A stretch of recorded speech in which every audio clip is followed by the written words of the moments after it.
to be viewed as soon as practicable following the meeting. Anyone participating in this meeting will be accessing this meeting from remote locations. Please could everyone ensure that their mobile phones are switched off or to silent mode. Members will receive electronic copy of the agenda. I will ask officers to present a summary of the key points. For the record, the agenda can be viewed on the Council's website. Members, officers, and any public speakers will speak at various points during the meeting. Those speaking may switch off their cameras on at this point. I should also ask that, with the exception of myself as chairperson, at other times you keep the cameras and microphones switched off, as this will help to minimize any background noise and interference to ensure the connection remains as stable as possible. If any members and officers wish to raise a point or question, they should press the hands up icon on the screen at the top right-hand side of the Microsoft Teams window, and it will come to you in order I receive the request. Please do not use your microphones until I invite you to do so. Please lower your hand once you've finished speaking. The chat button has been disabled for this meeting. In the event that the committee requires to vote on an item of business before it's at that meeting, the Democratic Service Officer will ask you in turn to announce your vote, either for, against, or abstain. I will then ask the committee's legal officer to announce the decision made by the committee following the process.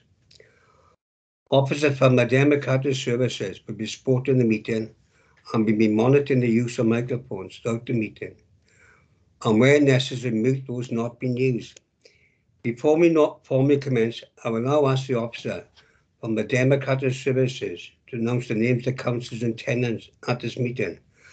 I will also ask the officers, any public speakers, introduce themselves as and when I invite them to speak during the course of the meeting. They too ensure that microphones and cameras are switched off when not in use. Mike, when you're ready, please. Thank you, Chair. Members in attendance today are Councillor Altaf Hussain, Councillor Keith Edwards, Councillor David Lewis, Councillor Gary Thomas, yourself as Chairperson, Councillor John Spanswick, Councillor John Paul Blundell, Councillor Ken Watts, Councillor Mike Kern, Councillor Nora Clark, Councillor Richard Young, Councillor Richard Granville, Councillor Sol Dendy, and I believe that's it. Thank you, Chair. Thank you, Mike. Apologies. I got 3 apologies today. Councillor Webster, Councillor Collins, and Councillor Sturman. Are there any more apologies, please? Councillor Kern, please. Yeah, I got to leave about 4 o'clock, Chair. I got another apology. Mike, thank you. Anyone else? Yes, Chair. It's as I said earlier, for Councillor Ken Watts, leaving at 4 o'clock. Thank you. Thank you. Thanks so much. Right. Item 2. Any declarations of interest, please? Anyone? All officers? John Paul, please. Thank you, Chair. Let me just lower my hand. Just to point out on agenda item, I forgot it. The page. Agenda item 7P/21/605/FUL. I'm a member of the Lalston Community Council, although I take no part in the discussions on planning matters. Thank you, Chair. Thank you very much, Councillor Paul. Right. Can I have a mover, please, for the minutes on the 19th of the 8th, 21? Could I move on a second, please? I'll move the minutes, Chair. Thank you very much. Second, All Chair. in favour? Yeah. Thank you. Public speakers. Public speaker today is Councillor Charles Smith. I got an addendum sheet here. I've all read it.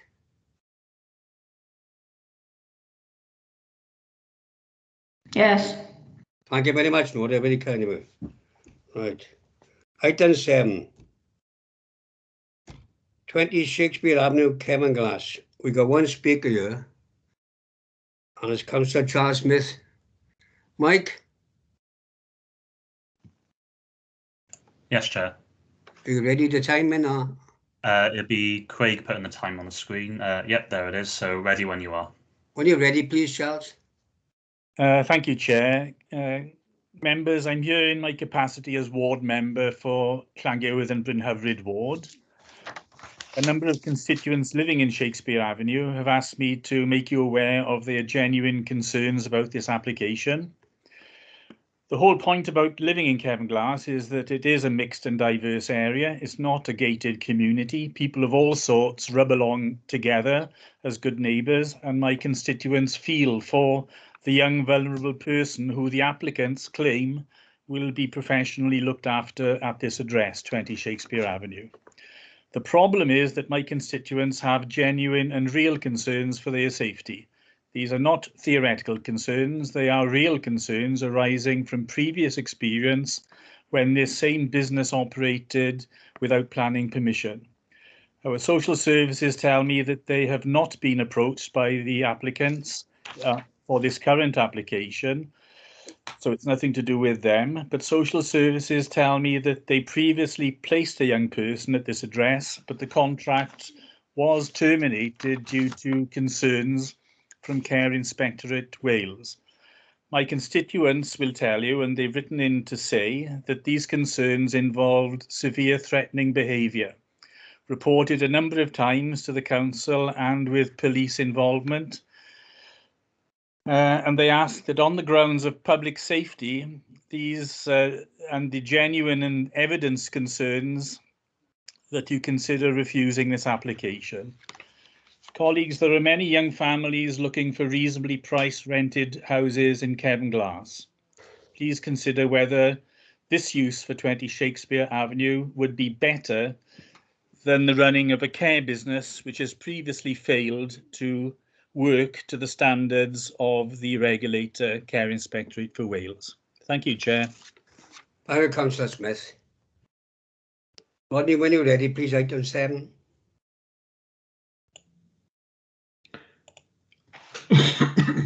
Thank you, Chair. Good afternoon, members. For the purposes of the recording, my name is Rodri Davis and I'm the Development and Building Control Manager at BCBC. The application was considered by DC Committee in August, where members considered that it should be deferred to allow further consultation with local residents. The applicant's agent has provided further details regarding the previous use of the property as highlighted in the report. We've also received 5 further objections from neighbouring properties with roughly the same concerns as summarised in the original report. No further evidence, such as police records of any incidents at this property, were received. As no tangible evidence has been submitted to suggest that the creation of a small-scale children's care home in this location would result in an increase in antisocial behaviour or crime, the application is still recommended for approval as per the original report.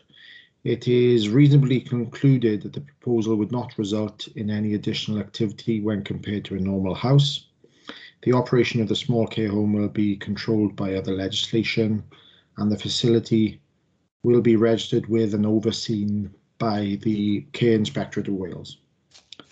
Planning condition will restrict the use of the property to a children's care home only and will limit the number of children living in the home to a maximum of 1 at any one time as they have applied for. Taking into account the recent appeal decision regarding small care homes within established residential areas and the concerns raised by the local ward member, community council and local residents, the application is recommended for approval subject to the conditions as mentioned. Thank you, Chair. Thank you, Mr. Could I move on a seconder, please? Move. Formally move, Chair. Thank you. Second. Are we getting any speakers, please?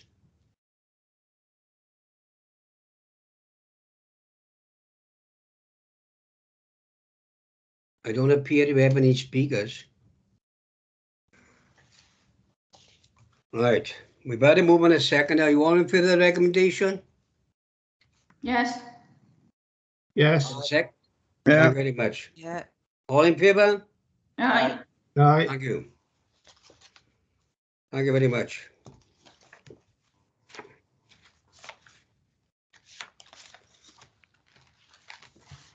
Item 8, please. Stormy down anaerobic digestive facility. Stormy down.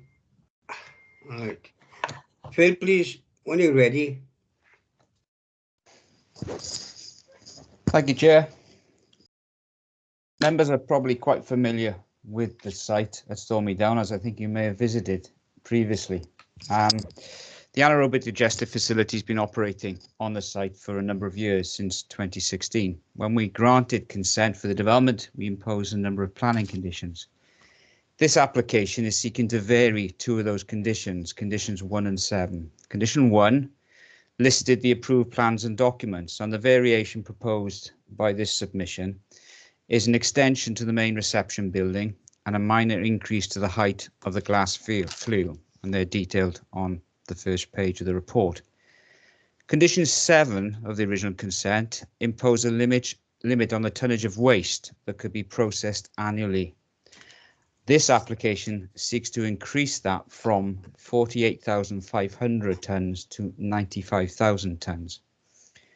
Members should be aware, or should note, that a companion application has been submitted to Natural Resources Wales to vary the terms of the environmental permit for this operation. At the top of page 26 of report, members, you will note and see a table that details the tonnage of waste that have been processed since the operation commenced. This anaerobic digestive facility is of strategic importance in South Wales and processes household waste from Bridgend, Swansea and a number of other authorities. In 2018, waste from long-term council contracts accounted for approximately 80% of the total waste inputs. In the future, it's expected that the population recycling rates in these areas will increase, and therefore the increase to 95,000 tonnes per annum is proposed to provide required capacity to continue treating the waste, and to do that as close as possible to where it's created. Members' attention is drawn to the objections received from the Community Council, Merthyr Mawr Community Council, and a local resident. In summary, their concerns relate to the breaching of the routing agreement and the potential for that to be exacerbated, a related concern being the failure of the council to police the planning conditions, the increased tonnage and the corresponding increase in traffic, and the occurrences of foul odour emanating from the plant, as residents believe they were promised that there would be no bad odours. It's important to note in respect to those objections that we haven't received any objections from our statutory consultees, highways, shared regulatory services and Natural Resources Wales. Additional conditions will, however, be imposed on the consent in the light of the observations received from those bodies. On pages 30 and 31 of the report, members have a summary of the local and national policies against which this application has been assessed. Based on these policies and the representations received through the consultation process, the main issues for you to consider today relate to compliance with policy, the impacts on the amenity of residents, impacts on highway safety, and some other planning interest matters. If I just take you through those quickly. Taking the issues of policy compliance, members will be mindful that Welsh Government are targeting significant reductions in greenhouse gas emissions, and the published guidance that we have on waste recognises the contribution that the anaerobic digestion process has in that it produces biogas that can be used to produce renewable energy, and it is a far preferable means of disposing of waste than the traditional methods of either composting or indeed deposited to landfill. The local policy context hasn't changed significantly since the original consent was granted. The application site is part of a larger allocation that facilitates innovative green industries. As the process of waste provides a biogas, which is fed into a combined heat and power unit, it creates electricity and therefore renewable energy. So policies SP8 and ENV18 of the LDP are also relevant. Overall, the principle of the proposed changes to the existing consent are acceptable in terms of local and national policy. Turning to the issues of impact on amenity and the living conditions of residents, and tackling first odour. The application has been supported by an updated air quality and odour assessment, which concludes that any effect on odour because of the proposed increase to waste tonnage is going to be negligible. This position has not been challenged by any of the relevant consultees. The applicant maintains that this position has been reached due to the significant odour control measures that operate on site, and they are summarised in paragraph 2 of page 34 of your report. Members should note that the facility is also permitted and monitored by NRW, which has its own prosecution powers, as well as civil enforcement powers in the case of serious or persistent breaches of regulations, and that includes problems with odour and air pollution. Considering noise, that's also been addressed in this application with the submission of a noise assessment that's been carefully considered by our colleagues in shared regulatory services. There is a requirement to implement a series of mitigation works, and they're set out in condition 1 on the report. But on the basis of those works being implemented, there shouldn't be any adverse impact on the living conditions of residents with respect to noise. Turning now to probably the most critical issue, and that's whether the increase in food waste processing site would have an adverse impact on the highway network and by extension highway safety. Colleagues in highways have undertaken a comprehensive review of the transport station statement that accompanied the application and the current access arrangements. Under the terms of the Section 106 obligation related to the original permission, vehicles leaving the site must turn left, travelling down Halesplot to the A48 and then on to junction 37 of the M4. Vehicles travelling to the site must follow the same route in reverse to avoid affecting the amenity of residents living on Stormy Lane. There have been concerns and incidences where the agreement may have been breached. To assist in the enforcement and management of the routing agreement, and along with additional signage that will be provided within the site, there will be a Section 106 required on this application that will include a clause that requires the operators of the plant to keep a record of complaints and publish a report of any breaches to the routing agreement. It should be noted that Severn Trent Green Power that operate the plant do provide all drivers with training and maintain that breaches have not always resulted from their operation. On the matter of routing agreement, this will also be extended to cover the digested lagoon that lies to the east of the plant. Currently, vehicles using this lagoon can travel along Stormy Lane, passing the existing properties and also accessing the difficult T-junction on the A4 106 opposite Wigvarch. Having this within the agreement too represents a significant planning and highway gain, and as I said, that will be secured through the consent.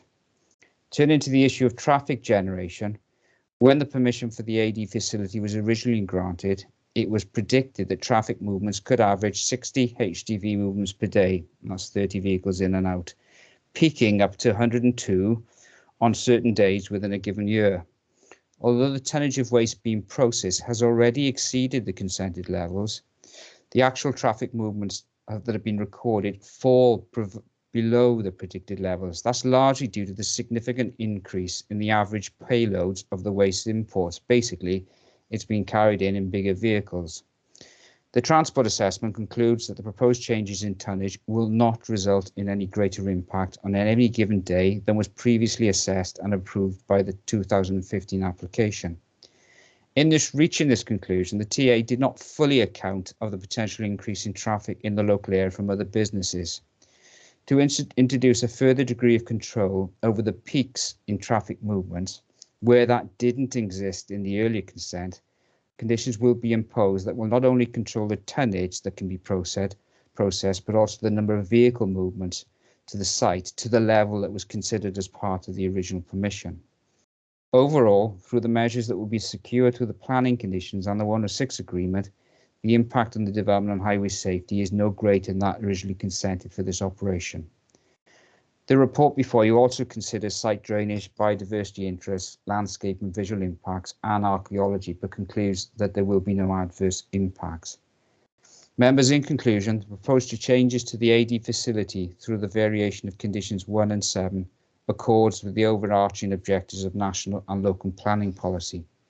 Based on the evidence before the Council, the increase in processing capacity should not have any significant environmental impacts or adverse consequences on the living conditions and well-being of residents, and subject to the imposition of planning conditions and a Section 106 agreement, the continued operation of the site should not be detrimental to highway safety. The recommendation before you is to approve, subject to a Section 1 sex agreement and planning conditions. Thank you, Thank you, Chair. Phil. Could I be moving a seconder, please? I'll formally move, Chair. Second. Chair. Thank you very much. Jonathan, please. Thank you, Chair. It's not in connection to the item that Phil has just gone through. I've had an email from Councillor Radcliffe, who's advised that he's having some technical difficulties, but he is trying to access the meeting. But I said I'd let you know, Chair, just for information. For the purpose of the recording, my name is Jonathan Parsons, Group Manager, Planning and Development Services. Thank you. Thank you, Jonathan. Thanks very much. Let us know. All right. Have we got a speaker, please?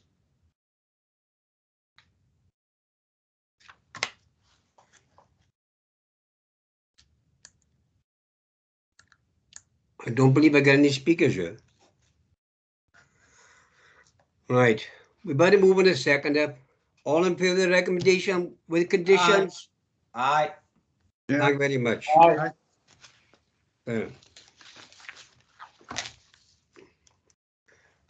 Item 9. Evan GQ Peters Road, Llangina, please. Sandra? Hi, good afternoon, members. For the purposes of the recording, I'm Alexandra Richards, Senior Planning Officer. This application seeks planning consent for the erection of an extension which provides a 231 square metre extension to the existing building, which measures 13 metres in height. It's presented to committee for members to consider the objections raised by local residents. The extension is positioned on the northern elevation of the existing building and is intended to be used to facilitate the testing of parachutes which are currently manufactured at the site. The height is required as the extension will be used as an inflation area for government classified work. Members will note that the previous application for a building of a similar height was approved in 2011, however the consent was never implemented. Whilst the extension is higher than the existing building, its erection is considered to be justified in this respect and is not considered to be of a prominence which is detrimental to the character or appearance of the wider area, given its position within the site and surrounding mature vegetation which borders the northern, eastern and western site boundaries. The extension is not considered to result in any form of overlooking into residential properties owing to its position and the distance between the extension and the closest neighbouring properties, separated by a buffer of large mature trees and vegetation. The concerns received refer to the noise levels emanating from the existing factory. However, the levels of noise which emanate from the existing factory are not a matter for the determination of this application, and the Public Protection section have raised no objection to this scheme. The Highway Authority considered that there is an existing over-provision of parking at the site and therefore no additional parking is required in respect of this scheme, and on balance the scheme is considered to be acceptable, recommended for approval subject to the conditions. Thank you, Sandra. Could I be moving a seconder, please? I'll formally move, Chair. Second. Yeah. Thank you very much. Councillor Clark, please. Thank you, Chair. Obviously, we can only go on, the visuals that we've got. And I was just wondering, because there was perhaps objections regarding the noise emanating, and I understand from Alexandra that, there's a buffer zone of trees and I can see those. I'd just like to query, how close are the nearest residential properties to this development?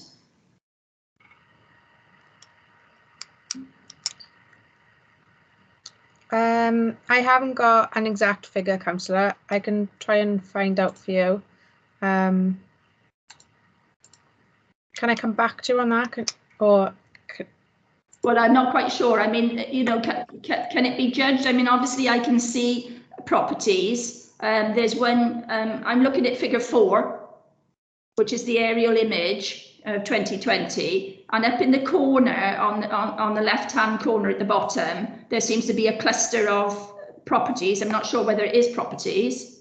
It looks like a cluster of properties. And obviously there's some over to the right, right as well. It seems to be on left-hand of a lane or a road. I just wondered if anybody knew how close those were. Yeah. If you bear with me, I'll just measure it up on my map. Would you like to come in, Sandra? Yeah, I'm just checking Right. on the mapping system, Chair. If It's you bear with me. the fat piece down the bottom there. Yeah, so Right to the the side of the properties, railway line where the swimming bars used to be. the properties to the bottom right are about 90 metres to the sort of southeast of where the extension is going to be.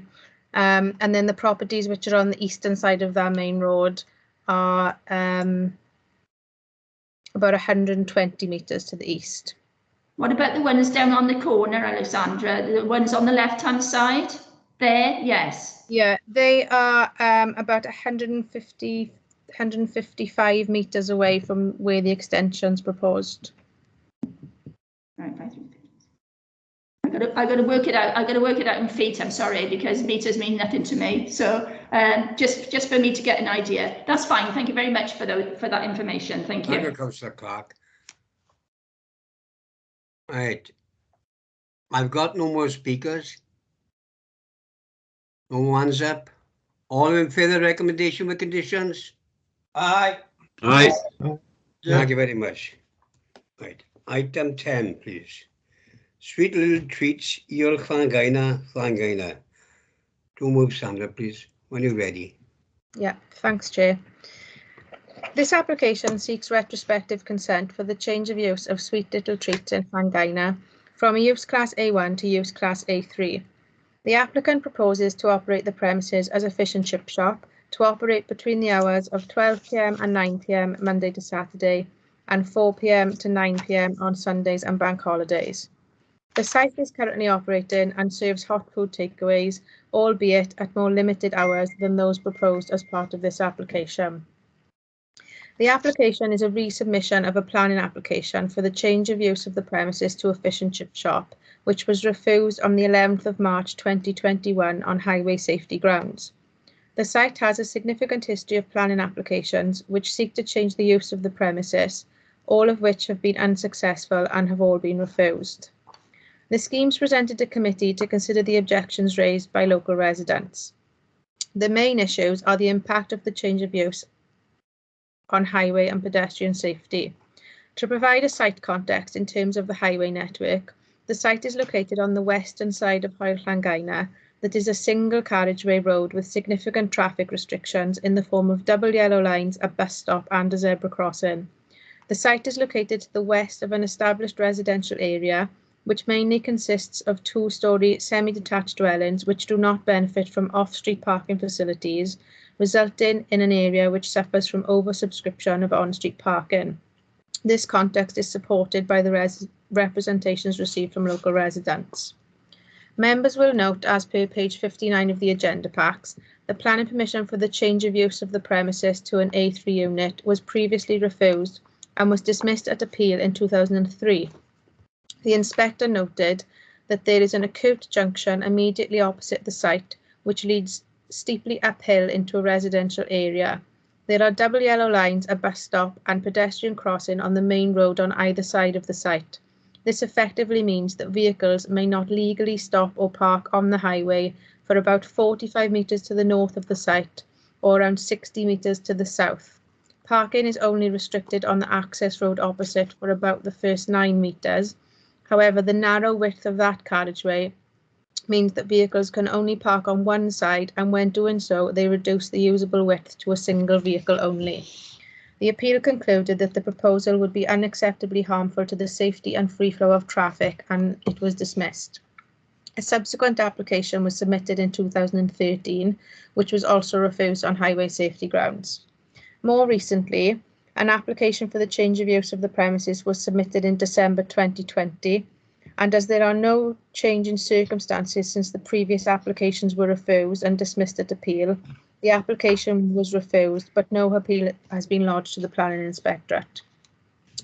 The application now under consideration still proposes the change of use of the premises to an A3 unit, which is currently operating, but this application is supported by letters of support from residents of the County Borough, together with further evidence through surveys that the use is not detrimental to highway safety.